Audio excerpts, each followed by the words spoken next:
ভালো করে শুনে রাখো, তোমরা যারা পত্রিকায় ভারতের গোলাম সাংবাদিকেরা, ভারতের গোলাম বুদ্ধিজীবীরা আমাদেরকে যারা মৌলবাদী বলো,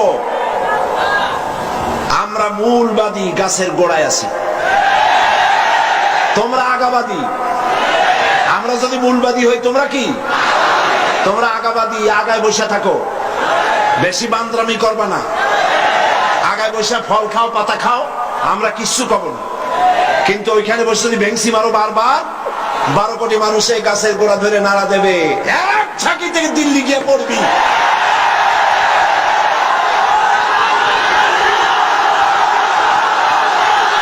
মৌলবাদ উৎখাত করবা,